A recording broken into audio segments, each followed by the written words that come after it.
ಎಲ್ರಿಗೂ ನಮಸ್ಕಾರ. ನೀವು ನೋಡ್ತಾ ಇದ್ದೀರಾ ನಮ್ಮ ಓದು ಯೂಟ್ಯೂಬ್ ಚಾನಲ್. ಇದರಲ್ಲಿ ಮೊದಲನೇದಾಗಿ ನಾವು ಮಾಡ್ತಾ ಇರುವಂತಹ ಅಧ್ಯಾಯ ಕನ್ನಡದಲ್ಲಿ ಬರುವಂತಹ ಅವ್ಯಾಯಗಳು ಎಂಬ ಅಧ್ಯಾಯವನ್ನು ನಾವು ಇವತ್ತು ನೋಡೋಣ. ಅವ್ಯಾಯಗಳು ಅಂದರೆ ನಾಮಪದ, ಕ್ರಿಯಾಪದಗಳಂತೆ ಲಿಂಗ, ವಚನ, ವಿಭಕ್ತಿಗಳಿಂದ ರೂಪ ಭೇದವನ್ನು ಹೊಂದದೆ ಏಕರೂಪವಾಗಿರುವ ಶಬ್ದಗಳನ್ನು ನಾವು ಅವ್ಯಾಯಗಳು ಅಂತ ಕರಿತೇವೆ. ಅಂದರೆ ಅವ್ಯಾಯಗಳು ಯಾವುದೇ ಸಂದರ್ಭದಲ್ಲಾದರೂ ಕೂಡ ಮೂಲ ರೂಪದಲ್ಲಿ ಭೇದ ಭಾವವನ್ನು ಹೊಂದೋದಿಲ್ಲ. ಉದಾಹರಣೆಯನ್ನು ನಾವು ನೋಡೋದಾದರೆ, ನೀನು ಮೆಲ್ಲಗೆ ಹೋಗು ಅನ್ನುವಂಥದ್ದು ಅವ್ಯಾಯಗಳಿಗೆ ಉದಾಹರಣೆಯಾಗಿದೆ. ಇಲ್ಲಿ ಮೆಲ್ಲಗೆ ಅನ್ನುವಂಥದ್ದು ಅವ್ಯಾಯ ಪದ ಆಗಿರುವಂಥದ್ದು. ಇದಲ್ಲದೆ ಚೆನ್ನಾಗಿ ಅನ್ನುವಂಥದ್ದು ಮತ್ತೊಂದು ಉದಾಹರಣೆಯಾಗಿರೋದನ್ನು ನೋಡ್ತೇವೆ. ಅವ್ಯಾಯಗಳಲ್ಲಿ ಒಟ್ಟು 8 ವಿಧವನ್ನು ನಾವು ನೋಡಬಹುದಾಗಿದೆ. ಅದರಲ್ಲಿ ಮೊದಲನೇದಾಗಿ ಸಾಮಾನ್ಯ ಅವ್ಯಾಯ. ಸಾಮಾನ್ಯ ಅವ್ಯಾಯ ಅಂದರೆ ಕ್ರಿಯೆಯ ಕಾಲ, ಸ್ಥಾನ, ರೀತಿ ಮೊದಲಾದವುಗಳನ್ನು ತಿಳಿಸುವ ಶಬ್ದಗಳು ಏನಿದೆ ಅದನ್ನು ನಾವು ಸಾಮಾನ್ಯ ಅವ್ಯಾಯ ಅಂತ ಕರಿತೇವೆ. ಉದಾಹರಣೆಗೆ, ಅವನು ಆಮೇಲೆ ಬರುವನು ಅನ್ನುವಂಥದ್ದು ಉದಾಹರಣೆಯಾಗಿದೆ. ಈ ವಾಕ್ಯದಲ್ಲಿ ಆಮೇಲೆ ಅನ್ನುವಂಥದ್ದು ಕಾಲವನ್ನು ಸೂಚಿಸುತ್ತೆ. ಎರಡನೆಯದು, ಅದು ಅತ್ತ ಹೋಯಿತು. ಅತ್ತ ಅನ್ನುವಂಥದ್ದು ಸ್ಥಾನವನ್ನು ಸೂಚಿಸುತ್ತೆ. ಅವಳು ಚೆನ್ನಾಗಿ ಹಾಡುತ್ತಾಳೆ. ಚೆನ್ನಾಗಿ ಅನ್ನುವಂಥದ್ದು ರೀತಿಯನ್ನು ತಿಳಿಸುತ್ತೆ. ನೆಕ್ಸ್ಟ್ ಬರುವಂಥದ್ದು ಅನುಕರಣ ಅವ್ಯಾಯ. ಹೆಸರೇ ಹೇಳುವಂತೆ ಒಂದೇ ಪದ ಎರಡೆರಡು ಸಲ ಅನುಕರಣೆ ಮಾಡಿ ಬರುವಂಥದ್ದನ್ನು ನಾವು ಅನುಕರಣ ಅವ್ಯಾಯ ಅಂತ ಕರಿತೇವೆ. ಅಂದರೆ ಅರ್ಥವಿಲ್ಲದ, ತಾನು ಕೇಳಿದ ಯಾವುದೇ ಧ್ವನಿಯನ್ನು ಅನುಸರಿಸುವಂತಹ ಶಬ್ದಗಳನ್ನು ನಾವು ಅನುಕರಣ ಅವ್ಯಾಯ ಅಂತ ಕರಿತೇವೆ. ಇದರಲ್ಲಿ ಉದಾಹರಣೆಗೆ, ಬೆಂಕಿಯು ದಗದಗ ಉರಿಯಿತು, ಹಂದಿಯು ದಡದಡ ಓಡಿತು ಅನ್ನುವಂಥದ್ದು ಉದಾಹರಣೆಯಾಗಿದೆ. ನೆಕ್ಸ್ಟ್ ಬರುವಂಥದ್ದು ಭಾವಸೂಚಕ ಅವ್ಯಾಯ. ಭಾವಸೂಚಕ ಭಾವನೆ, ಹೆಸರೇ ಹೇಳುವಂತೆ ಭಾವಸೂಚಕ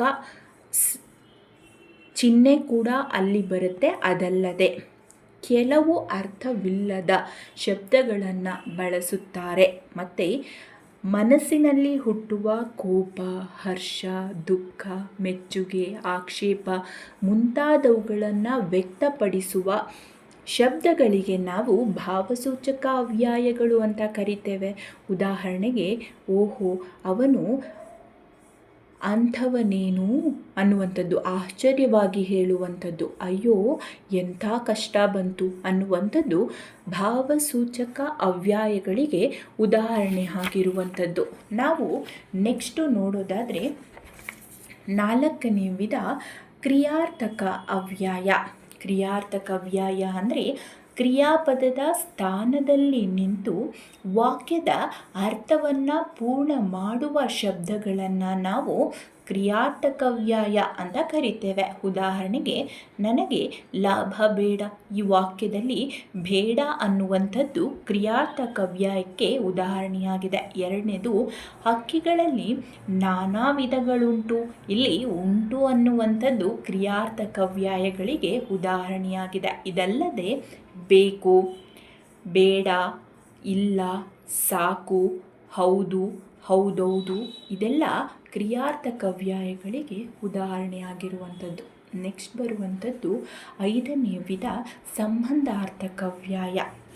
ಅಂದರೆ 2 ಪದಗಳನ್ನು, ವಾಕ್ಯಗಳನ್ನು, ಪದ ಸಮುಚ್ಚಯಗಳನ್ನು ಜೋಡಿಸಲು ಬಳಸುವಂತಹ ಶಬ್ದಗಳನ್ನು ಸಂಬಂಧಾರ್ಥಕ ಅವ್ಯಾಯಗಳು ಅಂತ ಕರಿತೇವೆ. ಉದಾಹರಣೆಗೆ, ರಾಮನು, ಲಕ್ಷ್ಮಣನು, ಸೀತೆಯು ಕಾಡಿಗೆ ಹೋದರು ಅನ್ನುವಂತಹ ವಾಕ್ಯ ಸಂಬಂಧಾರ್ಥಕ ಅವ್ಯಾಯಕ್ಕೆ ಉದಾಹರಣೆಯಾಗಿದೆ. ನೆಕ್ಸ್ಟ್ ಬರುವಂಥದ್ದು ಹೆಚ್ಚು ಮಳೆಯಾದುದರಿಂದ ಊರು ಕೊಚ್ಚಿ ಹೋಯಿತು. ಈ ವಾಕ್ಯದಲ್ಲಿ ಯಾದುದರಿಂದ ಅನ್ನುವಂಥದ್ದು ಉದಾಹರಣೆಯಾಗಿದೆ. ಇದಲ್ಲದೆ ಮತ್ತು, ಅಥವಾ, ಆದರೆ, ಅಲ್ಲದೆ, ಆದುದರಿಂದ, ಆದ್ದರಿಂದ ಈ ಎಲ್ಲ ಶಬ್ದಗಳು ಸಂಬಂಧಾರ್ಥಕ ಅವ್ಯಯಕ್ಕೆ ಉದಾಹರಣೆಯಾಗಿದೆ. ನೆಕ್ಸ್ಟು 6ನೇ ವಿಧ ಅವತರಣಾರ್ಥಕ ಅವ್ಯಯ. ಅಂದರೆ ನಿಶ್ಚಯಾರ್ಥದಲ್ಲಿ ಬರುವ ಏಕಾರ ಏನಿದೆ ಅದನ್ನೇ ನಾವು ಅವತರಣಾರ್ಥಕ ಅವ್ಯಯ ಅಂತ ಕರಿತೇವೆ. ಉದಾಹರಣೆಗೆ ಅವಳೇ ನನ್ನ ಮಗಳು, ಅವಳೇ ಏ ಶಬ್ದ ಅಲ್ಲಿ ಬರುವಂಥದ್ದು. ನೆಕ್ಸ್ಟು ನೀವೇ ಅದನ್ನು ಮಾಡಿದವರು, ಇಲ್ಲೂ ಕೂಡ ನೀವೇ ಏ ಅನ್ನುವಂಥದ್ದು ಅವತರಣಾರ್ಥಕವ್ಯ ಆಗಿರುವಂಥದ್ದು. ನೆಕ್ಸ್ಟು 7ನೇ ವಿಧ ಕೃದಂತ ಅವ್ಯಯ. ಕೃದಂತ ಅವ್ಯಯ. 8ನೇ ವಿಧ ತದ್ದಿತಾಂತ ಅವ್ಯಯ. ಇವೆರಡೂ ಕೂಡ ನಾಮಪದದಲ್ಲಿ ಬರುವಂತಹ ನಾಮಪ್ರಕೃತಿ ವಿಧಗಳಲ್ಲಿರುವಂತಹ ಸಾಧಿತ ನಾಮ ಪ್ರಕೃತಿಯಲ್ಲಿ ಬರುವಂತಹ 2 ವಿಧಗಳು. ಅದರಲ್ಲಿ ಮೊದಲನೇದು ಕೃದಂತ ಅವ್ಯಯ. ಹಂಗಂದರೆ ಧಾತುಗಳ ಮೇಲೆ ಉತ, ಉತ್ತ, ಅದೆ, ಆ, ಈ, ದು, ಅಲಿಕೆ ಇತ್ಯಾದಿ ಪ್ರತ್ಯಯಗಳು ಸೇರಿ ಕೃದಂತಗಳಾಗುತ್ತೆ. ಅದೇ ತರಹ ತದ್ದಿತಾಂತಗಳು ಅಂದರೆ ನಾಮಪದಗಳ ಮುಂದೆ ಅಂತೆ, ಓಲ್, ತನಗ, ಹೊರಗೆ, ಮೆಟ್ಟಿಗೆ, ಓಸ್ಕರ ಇತ್ಯಾದಿ ಪ್ರತ್ಯಯಗಳು ಸೇರಿ ತದ್ದಿತಾಂತಗಳಾಗುತ್ತೆ. ನಾವು ಈ ತರಗತಿಯಲ್ಲಿ ಕೇವಲ ಹಂಗಂದರೆ ಏನು ಅನ್ನುವಂಥದ್ದನ್ನು ಮಾತ್ರ ತಿಳ್ಕೊತಾ ಇದ್ದೀವಿ. ನೆಕ್ಸ್ಟು ನಾಮಪದದ ಬಗ್ಗೆ ನೋಡಬೇಕಾದ್ರೆ ಅಲ್ಲಿ ಬರುವಂತಹ ನಾಮ ಪ್ರಕೃತಿಯ ವಿಧಗಳಲ್ಲಿ ನಾವು ವಿವರಣೆಯಾಗಿ ಕೃದಂತ ಮತ್ತು ತದ್ದಿತಾಂತದ ಬಗ್ಗೆ ನೋಡೋಣ. ಇದಿಷ್ಟು ಕೂಡ ಅವ್ಯಯ ಅಂದರೆ ಏನು, ಅವ್ಯಯದಲ್ಲಿರುವಂತಹ ವಿಧಗಳು ಏನು ಅನ್ನುವಂಥದ್ದನ್ನು ನಾವು ಈ ತರಗತಿಯಲ್ಲಿ ನೋಡಿದ್ದೇವೆ. ನಿಮಗೆ ಇದೇನಾದರೂ ಇಷ್ಟ ಆದರೆ ಪ್ಲೀಸ್ ಸಬ್ಸ್ಕ್ರೈಬ್ ಮಾಡಿ, ಶೇರ್ ಮಾಡಿ. Thank you.